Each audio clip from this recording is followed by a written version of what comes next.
New ఇయర్లో కొన్ని commitments అనేది మనం తీసుకోవటం చాలా మంచిది. మొదటిగా మత్తయి సువార్త 13:9-15 వరకు రాసినట్లుగా ఏం వింటున్నావో, ఎలా స్పందిస్తున్నావో జాగ్రత్త కలిగి ఉండటం చాలా మంచిది. ఈ సంవత్సరం కేవలం వినేవారిగా ప్రేక్షక పాత్ర వహించొద్దు. దేవుని బిడ్డలారా, దేవుని కార్యాలని మనం అనుభవిస్తూ ఆ కార్యాచరణలో పెట్టే కృప ఇవ్వమని ప్రభు సన్నిధిలో మొరపెడదాం. రెండవదిగా మత్తయి సువార్త 22 నీ పరలోకపు తండ్రి నీ పూర్ణ హృదయంతో, నీ పూర్ణ ఆత్మతో నువ్వు ప్రేమించాలి. మొదటిగా నీ దేవుణ్ణి ప్రేమించాలి. రెండవదిగా గాడ్స్ పీపుల్, మొదటి దశలోని 2:8 దేవుని ప్రజలను ప్రేమించండి, నీ ఇరుగు పొరుగు వారిని ప్రేమించండి, నీ రక్త సంబంధాలను ప్రేమించు. మూడవదిగా will you fear God this year, నీవు గత కాలము కన్నా ఎక్కువ పవిత్రమైన దేవుని భయము కలిగి ఆయన భయములోను భక్తిలోను కొనసాగుతావా?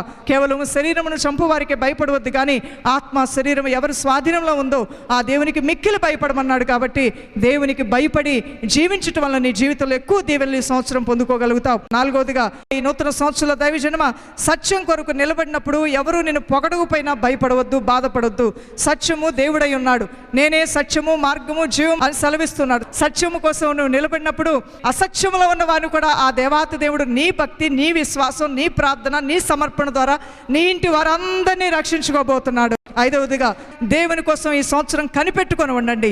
కనిపెట్టాలి. కొంత సమయం సహనంతో ఎదురు చూడాలి. చూడండి, ఒక చెట్టు వేసినప్పుడు దాని ఫలం కోసం నువ్వు ఎదురు చూస్తూ ఉంటావు. మీ పిల్లలు ఎల్కేజీలో జాయిన్ చేయగానే మా అబ్బాయికి ఉద్యోగం రాలేదు అనవు కదా. ఎన్ని సంవత్సరాలు ఎదురు చూస్తామండి. మీ పిల్లాడికి 25 సంవత్సరాలు వచ్చేంత వరకు ఇంకా ఉద్యోగం వస్తుంది, మా అబ్బాయికి ఇంకా ఉద్యోగం వస్తుంది. 25 సంవత్సరాలు కనిపెడుతున్నావే, నీకు ఓపిక ఏమన్నా తక్కువ ఉందా? తక్కువేం లేదు, ఎక్కువే ఉంది. అయితే దేవుని జవాబు కోసం కనిపెట్టడానికి నీకు ఎందుకు సహనం లేదు? ఎన్ని మార్లు దేవుని మీద మర్మరింగ్ చేసావు నువ్వు, ఎన్ని మార్లు సణిగావు, ఎన్ని మార్లు గొణిగావు. దేవుడు నాకు ఏం చేశాడో నువ్వు అనలేదు.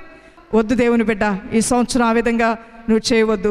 యెహోవా కొరకు కనిపెట్టుకుని వారు నూతన బలము పొందుకుంటారు. హల్లెలూయా. ఆరవదిగా ఈ నూతన సంవత్సరంలో దైవజనమ ఆసక్తి మంచి వాటిలో కలిగి ఉండండి. ఆసక్తిని కోల్పోవద్దు.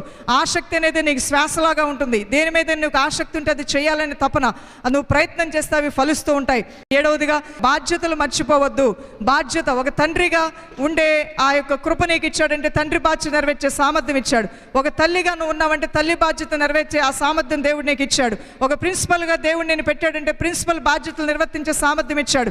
ఒక అధికారిగా నేను దేవుడు పెట్టాడంటే ప్రజలకు సేవ చేసే ఆ సామర్థ్యం దేవుడిచ్చాడు. ఒక దైవ సేవకుడిగా దేవుడు ఒక సంఘాన్ని ఇచ్చాడంటే సంఘాన్ని నడిపించే సామర్థ్యం కూడా దేవుడిచ్చాడు. హల్లెలూయా.